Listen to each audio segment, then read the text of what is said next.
Hello दोस्तों, कैसे हैं आप लोग? Hopefully super. मुझे मालूम है बहुत जान लगा के प्रिपरेशन चल रही होगी, आप लोगों ने पूरी जान फूंक रखी होगी because examinations are around the corner. तो obviously you are giving your best effort. लेकिन सर पता है सीक्रेट बताऊं? मैंने कहा हाँ बोलो बोलो। सर थोड़ी सी परेशानी है। मैंने कहा हुआ क्या? अरे सर मेरे को ना टेंशन हो जाती है। अरे टेंशन? तो इसमें एबनॉर्मल क्या है? सबको होती है, मैंने पेपर दिए थे मुझे भी होती थी।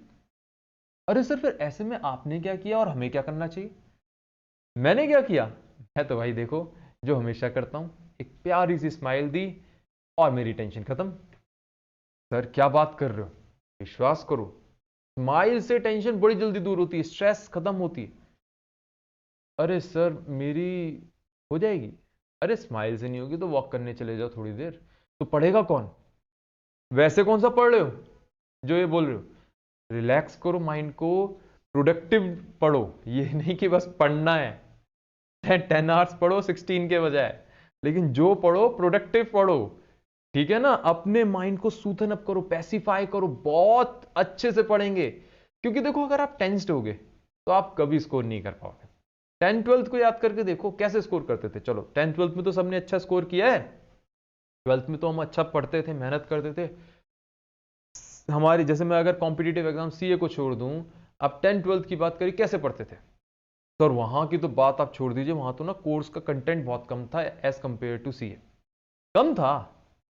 अच्छा 10th 12th वाले स्टूडेंट से पूछे कम है या नहीं? पूछे? सर वो एक्चुअली ना वहां पे उस समय लगता था कि बहुत ज्यादा है, लेकिन आज लगता है बहुत कम है। तो देखो वो तो रिलेटिव होता ही होता है, जिस जिस एग्जामिनेशन को आप डील कर रहे होते हो उस समय लगता है कि वही ज्यादा कोर्स है, अदरवाइज तो सारा कम है। तो उस समय वो ज्यादा लगता था। सर उस समय टाइम हमारे पास ज्यादा था। अच्छा तो क्या क्या करते थे? चलो टाइम को अभी अलग कर देते हैं, बिकॉज टाइम पे तो एक क्वेश्चनेबल थिंग है कि अब हमारे पास टाइम कम है और बहुत सारी चीज। उसमें क्या करते थे? सर उस समय तो पता है हमने सारे पास्ट एग्जामिनेशन क्वेश्चंस अपने हैंड से सॉल्व किए थे। क्या बात कर रहे हो? हैंड से? हाँ सर सारे करते थे, आपको नहीं पता। मैं कहा फिर अब तो सर स्कैन मारते हैं 1 सेकंड में, ऑडिट टाइप होता है ना। अच्छा अच्छा अच्छा ये क्वेश्चन है, आता है कर लेंगे, हो जाएगा, इस तरीके से कॉन्सेप्ट लग जाएगा, या आंसर पढ़ लेते हैं। अच्छा मतलब मेहनत नहीं करते? सर टाइम ही नहीं होता। देखो दोस्तों, मैं मेरे पास कोई मेडिसिन तो है नहीं जो मैं आपको खिला दूंगा और आपके पास टाइम आ जाएगा। टाइम तो आपको खुद निकालना है। हाँ ये मैं बोल सकता हूं कि आप टाइम निकालिए। कैसे निकालते हैं? चाहे आपने अपने एंजॉयमेंट कम करिए, चाहे कुछ भी कम करिए, टाइम आप निकालिए। और आप अगर 50% भी वो चीजें करने लग जाएं जो आप पहले करते थे, तो आपके स्कोर अपने आप आ जाएगा। अच्छा पहले क्या करते थे? चलो याद दिलाता हूं। आप डायग्राम्स बनाते थे? हाँ सर डायग्राम्स बनाते थे। आप मैप्स वगैरह बनाते थे? हाँ सर बनाते थे। कई स्टूडेंट्स क्या करते थे, एक बहुत ही कंसाइज समरी नोट्स बनाते थे कि 1 डे में कैसे रिवाइज करें पूरे चैप्टर को। हाँ सर ये भी बनाते थे। कई स्टूडेंट्स कहेंगे सर हम नहीं बनाते थे, हमारे टीचर्स बनाते थे, हम उसको वेट कर लेते थे कि हमारे अकॉर्डिंगली है या नहीं। हाँ सर करते तो थे। क्या आप ऐसा करते हो? सर नहीं, हम तो चाहते हैं सब कुछ टीचर दे दे, हम उसको चेक भी नहीं कर पाते। यार अपने हिसाब से कम, चलो मान लिए किसी टीचर ने दिए किसी ने नहीं दिए, लेकिन कम से कम अपने हिसाब से उसको कस्टम तो कर लो। ये तो देख लो कि क्या आप उस फील्ड में उस तरीके से फिट कर पा रहे हैं, यानी हर चीज को, क्या आप जो समरी बनाना चाह रहे हैं सारी समरी उसमें है या नहीं। एटलीस्ट इतना तो कर लो। जितने क्वेश्चंस अपने हाथ से कर सकते हो उतने तो करो, तभी तो स्कोर करोगे। How will you able to apply the concepts in examination जब आपने यहां पे ही प्रैक्टिस नहीं की? मतलब आप खुद सोच के देखो, आपके पास कोई जड़ी बूटी है, कोई मेडिसिन खा रखी है जो अचानक पावर आएगी एग्जाम में और you will do the examination question? कैसे करोगे? नहीं कर पाओगे ना। तो अभी पढ़ो, अभी ट्राई करो, चाहे टाइम की स्केसिटी है कैसे भी करो। आई डैम केयर, अभी जान लगाओ, टेंशन को दूर रखो, ऑलवेज कीप स्माइलिंग। और हां जहां गलती करो ना, अपनी मिस्टेक को प्यार से खुश होते हुए एक्सेप्ट करो। और रेदर पता है क्या करो, अपनी मिस्टेक पे हंसना शुरू कर दो अपने आप पे। मजाक नेगेटिव वे में मत बनाना कि यार मैं नहीं कर सकता, मैं अपने आप को क्रिटिसाइज। आप इस तरीके से करो, बताओ मेरे से कैसी सिली मिस्टेक हो गई यार, बताओ मेरे से मतलब आप ऐसे बोलो, बताओ इस कॉन्सेप्ट की इतनी औकात की मेरे को हरा दिया, अब देख तू आजा कॉन्सेप्ट के बच्चे, मैं तेरे को हरा के दिखाता हूं या दिखाती हूं, तेरी इतनी औकात, मेरे से कॉम्पीट करेगा तू? ऐसे बोलो, मोटिवेट करो अपने आप को, तभी तो आप स्कोर कर पाओगे। आपके अंदर कितनी कैपेबिलिटी है आप खुद भूल गए हो। प्रॉब्लम ये है, आप वो सारी चीजें जानते हो जो मैं बोल रहा हूं, नथिंग इज न्यू। अच्छा एक बात बताओ, आप मुझे सोच के बताओ कि आपको क्या टेंशन है। जब मैं ये क्वेश्चन पूछता हूं तो पता है क्या रिप्लाई आता है? सर मुझे ये समझ में नहीं आता कितने रिवीजन करने चाहिए, क्योंकि कोई रैंक होल्डर कहता है इतने, कोई टीचर कहता है इतने, कोई कहता है इतने। अच्छा कितने करने चाहिए?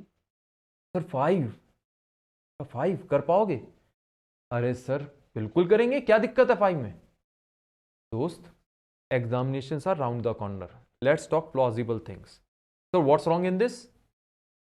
Although even 1.5 months are not remaining, still I say कि चलो 3 months are remaining, मैं आपको डबल टाइम देता हूं, जाओ ऐश मारो। How many subjects are there in CA final? The total 8 subjects. So it means आप एक सब्जेक्ट पे अराउंड 11 डेज की बात कर रहे हैं फॉर वन सब्जेक्ट। अरे सर अराउंड 11? हाँ 11 की तो बात कर रहे हैं, that too when you are saying कि 3 मंथ्स अवेलेबल है। 3 है नहीं, तो तब की सिचुएशन बोल रहा हूं। ओह, तो 11 डेज में 5 रिवीजन हो जाएगा? कर लोगे? सर हो तो नहीं पाएगा। तो फिर ऐसे ऐसे बेंचमार्क्स बना के रहे हो, मतलब कुछ ऐसा बात करो ना, फिर टेंशन नहीं होगी तो क्यों? मतलब आप बताओ कौन ऐसे में कौन टेंस नहीं होगा? आप ग्राउंड रियलिटी को देखते हुए बात करो ना, दूसरों के आप हिसाब से क्यों चल रहे हो? आप यूनिक स्टूडेंट हो, आपकी थॉट प्रोसेस यूनिक है, उसके हिसाब से सोचो। याद रखो, एक प्रॉपर बेंचमार्क क्रिएट करो कि इतने कर लेंगे रिवीजन, इस टाइम में कर लेंगे, और थोड़ा सा स्लैक रखो। स्लैक मींस लेट अस से आपने सोचा कि 10 डेज में मेरे को ये सब्जेक्ट रिवाइज करना है, उसके लिए पहले से ही 2 डेज एक्स्ट्रा लेके चलो। लेट अस से आपके पास आ रहा था रिजल्ट कि 12 डेज में कंप्लीट करना है, you create a target for 10 days और आपने 2 डेज का स्लैक रखा हुआ है, तो अगर बाय एनी मींस आप इंक्रीज भी हो रहा है टाइम 2 डेज से, तो आप घबराओगे नहीं। लेकिन अगर उससे भी ज्यादा है तो आपकी प्लानिंग खराब है दोस्त। नहीं सर पता है होता क्या प्लानिंग में ना, मैं कुछ सब्जेक्ट को ज्यादा टाइम देता हूं, कुछ को कम टाइम देता हूं। क्यों भाई, किसी सब्जेक्ट को अंडर एस्टिमेट क्यों कर रहे हो? अरे सब बड़ा इजी सब्जेक्ट है, बड़ा कम कोर्स है उसमें, तो स्कोर करके दिखाओ ना उसमें, लाओ 75 plus, what's wrong? Why you are underestimating that particular subject? ये तो स्टुपिडिटी हुई। सर बोल तो आप सही रहे हो, ये तो गड़बड़ हो जाएगी। बात तो सही है यार, अगर वो इजी सब्जेक्ट है तो दूसरे सब्जेक्ट को कम से कम इतना रेडी कर लो जो हैवी सब्जेक्ट है कि उसमें पास हो जाए, उसमें स्कोर कर लेते हैं ना। हाँ सर ये आइडिया अच्छा दिया। ठीक है, डिवाइड करो कोर्स को इस तरीके से कि यार न्यूमेरिकल और थ्योरेटिकल या सब्जेक्टिव टॉपिक्स साइमल्टेनियसली लेके चले, ताकि बोर्डम क्रिएट ना। हाँ सर बात तो आप सही कह रहे हो। अच्छा सर पढ़े कहां से? इंस्टीट्यूट वगैरह की बुक्स? इंस्टीट्यूट की बुक को बेस लेके चलना है फॉर मेकिंग नोट्स। मतलब आप नोट्स बनाते हो ना, तो वो नोट्स आप एक तरीके से सोचिए इंस्टीट्यूट की बुक है, और उस बुक में से फर्दर नोट्स बनाइए। मुझे मालूम है थोड़ा कॉम्प्लिकेटेड है ना, लेकिन अगर आप किसी भी टीचर की बुक लेके चलेंगे वो ज्यादा कवरेज करेगी, तो आपका कोर्स कंटेंट बड़ा लगेगा। ऐसा नहीं है टीचर की बुक में कमी है कोई, या कोई रेफरेंस बुक में कमी है कोई, मैं किसी टीचर को खराब नहीं बोल रहा। द पॉइंट इज आपको बस वो कंटेंट ज्यादा हो जाएगा, तो आपको कंसाइज के लिए इंस्टीट्यूट की बुक मैं रिकमेंड करूंगा। And believe me, institute book is very good. I request you to subscribe my channel, like share जो भी होता है, बेल आइकन वगैरह आप सब करिए, और आप वीडियोस को रेफर करते रहिए, ताकि मैं भी आपके साथ अपना जो भी थॉट प्रोसेस है शेयर करता रहूं। With this, may God bless you, bye bye.